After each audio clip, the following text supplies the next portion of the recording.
Hey everyone, it's Sonic here, and today I'm bringing a topic that I feel like should be discussed amongst the fan base. Now before I continue to give my video analysis on if Sonic should be serious or should be kid friendly, I want to say this topic is courtesy of Blue Guy on YouTube, so check him out. Thank you so much. If you're watching this, I appreciate it. Now before I dive in any further, I want to talk about what kind of franchise Sonic the Hedgehog is and the target audience for the franchise. Now in recent years we know that Sonic the Hedgehog has been targeted towards people in their early teens or maybe going into their teens, like 12-year-olds, 13-year-olds, 14-year-olds, etc. And I feel like games like Sonic Lost World, Sonic Colors, and also even the Sonic movie have been targeted for more of that kind of audience. Now I'm not saying that if you like any of these games or if you like the movie, you've got a childlike mindset. I'm just saying that that's the target audience. I liked all of that stuff, including Lost World. I mentioned that before. It's not bad. I'm just saying the audience was targeted for younger people. But I also think it's important to note that Sonic wasn't always targeted towards the youngest of people. Now you see Sonic the Archie comics and Sonic Adventure, during those days we had an audience that was more so along the lines of 16 and 17. I mean, we even see this in the difficulty of games. Sonic Forces was a fairly easy game.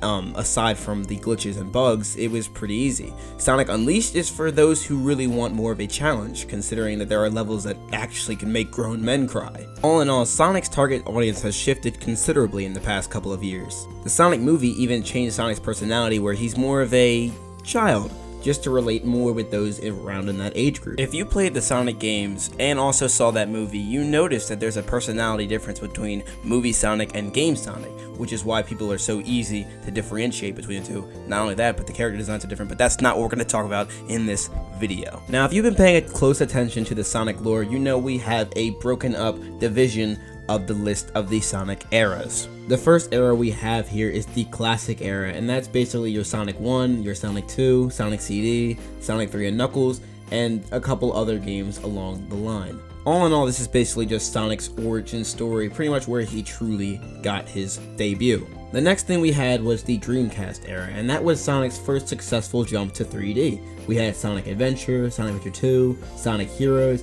Those kind of games fall in the Dreamcast or the Adventure era. This is personally my favorite era because this is kind of where I got my start with Sonic. I was pretty much in this era and also in the Dark Ages era. Now the Dark Ages era is actually another, in my opinion, great era of Sonic. You see, you had Sonic Unleashed, Sonic 06, Sonic and the Secret Rings, and Black Knight, and you also had a couple other games like Shadow the Hedgehog in there as well. During these earlier time periods, it felt like we were getting a Sonic game almost every year. Now you could say that's not a good thing because quality kind of dropped off, but it also added more character to Sonic the Hedgehog and gave us fans really something to look forward to each and every outing. We had different types of games going on during that time period. Sonic was already found himself, but was still trying to just do something new. Like, for example, we had Dimps working on Sonic Advance games for the Game Boy Advance. We had Sega actually working on different types of games like storybook games, and we also had like Adventure, which is basically your regular type of Sonic game during that time. They also were testing out a new formula, the Boost formula, with Dimps on Sonic Rush, and eventually that became another boost formula into Sonic Unleashed. The era that follows the events of the Dark Ages era is actually considered the 2010s era, and that's where we had Sonic Colors, Sonic Generations, Sonic Lost World, and a bunch of boom stuff. I'd like to note, for the most part, this era wasn't bad. Generations was a great game, and so was Colors. But a lot of people really didn't like this era for the reason that it almost betrayed the older fans. Now when I say betrayed, I mean that Sega has already built up this reputation for Sonic of having, darker stories and, good endings that are lighthearted, and you can feel the energy and the emotion put into each and every plot line. Before the 2010 era, Sega was purposely trying to pull the emotional heartstrings of fans. You see this happen with Gamma's death back in Adventure, we see this happen again with Chip in Sonic Unleashed, and there's several other times that I'm not going to mention because I can go on the list here, but Sega would not be afraid to do that. In the 2010s era, we don't really see Sega talk a lot about darker themes. Like, they don't even say the word kill as much anymore in their Sonic games, as well as killing off characters. They don't do that type of thing anymore. I'm not saying it's a bad thing, but I'm also saying that there's been a change here. In the 2010s era, Sonic the Hedgehog is sort of afraid to touch on these darker themes that we've seen happen in the Dark Ages. Games like Sonic and the Black Knight did a great job of executing what kind of character Sonic the Hedgehog is. He's the type of character that will bring light to any situation even if something terrible has happened. All in all, the Dark Ages was way more intensively serious than the current 2010s era. And the last era I'm going to talk about here is actually an era I'm going to call Limbo.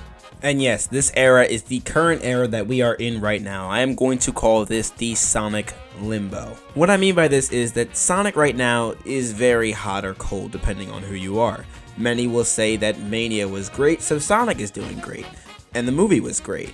Many will say the movie was bad and they don't like Forces, so Sonic is pretty bad right now. And then of course we currently have the undying debate if Sonic is in a drought or not. Many who say Sonic is not in a drought will say that we still have the comics, we still have the merchandise, and we also have the Sonic movie that came out just a few months ago, actually almost a year ago. But anyway, those who argue that Sonic is in a drought will argue that we haven't had a Sonic game in a very long time. But anyway, this covers the Limbo area, and that's the current state of Sonic we are in, and I don't think we'll be able to leave this state until we get some Sonic news and information about the next game. Although I do want to know, where do you fall in the totem pole? Do you think Sonic is in a drought, or do you think otherwise? Let me know down below. I'm interested in hearing many of your responses. But anyway, the Limbo era is similar to the 2010s era, and I also think it's trying to copy some of the same themes we've seen before in previous eras, like kind of the Dark Age era. And when I say this, I'm using Forces as an example. Sonic Forces really wanted to be a dark type of game. They wanted to show that Sonic can take on the negative side of things, and Sonic can come back from Eggman almost abolishing the entire world and making his Eggman empire. On the surface, it seemed, at least story-wise, this game was really going to be amazing, but the execution really failed to meet expectations, as well as the writing. Sonic Forces is not the only Sonic game that does this, however. I think Sonic Lost World also tries to do this.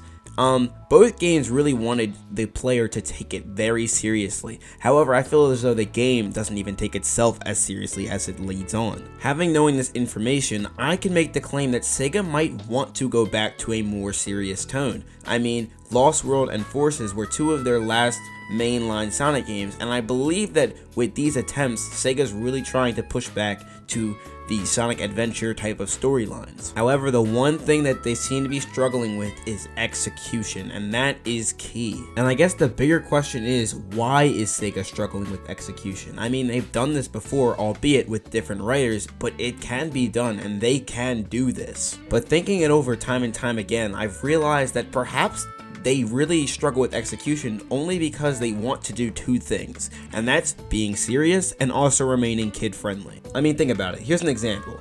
You have, in Sonic Lost World, Tails became roboticized, but he did not become evil because he recalibrated himself. Now, if they wanted to go with a darker tone, they could have had a Sonic vs. Tails boss fight. This type of scene and this type of situation really would have pulled at the heartstrings of fans wondering, oh my lord, I'm fighting Sonic's best friend, how am I going to do this? This is insane. They also tried to do something similar in Sonic Colors, where I guess Eggman used the Hyper Go-On energy from the Wisp to control Tails. But eventually somehow Eggman managed to run out of power, so there was no Sonic and Tails boss fight. Again, I'm not saying that Sonic has to fight Tails and this is the only way for it to be serious.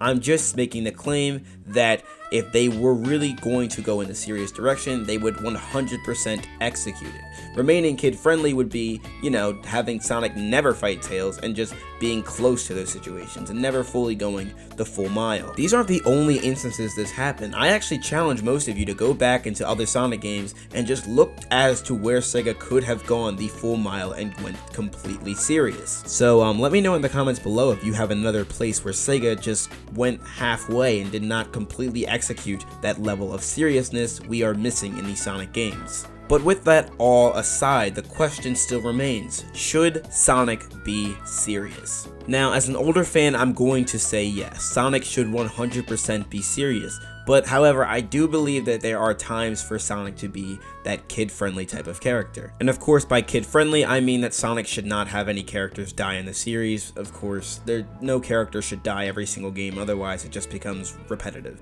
There's a time and place for everything, and I believe that Sega should really find a you know, a path. I feel as though they should either pick kid-friendly or serious going forwards. Honestly, it feels more or less like a tease that, you know, we see these serious tones closely implemented in Sonic games, but never fully capitalized on, and ultimately it ends up being a completely kid-friendly type of game. So all in all, my argument here is, yes, Sonic should be, for the most part, serious. However, there's a time and place for everything. If they want to go kid-friendly sometimes, sure, do it.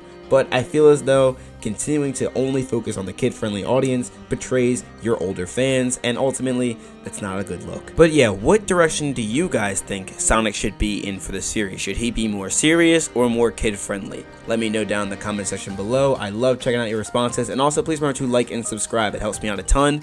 But anyway, this is Sonic signing out. Peace. Why are you playing that trash?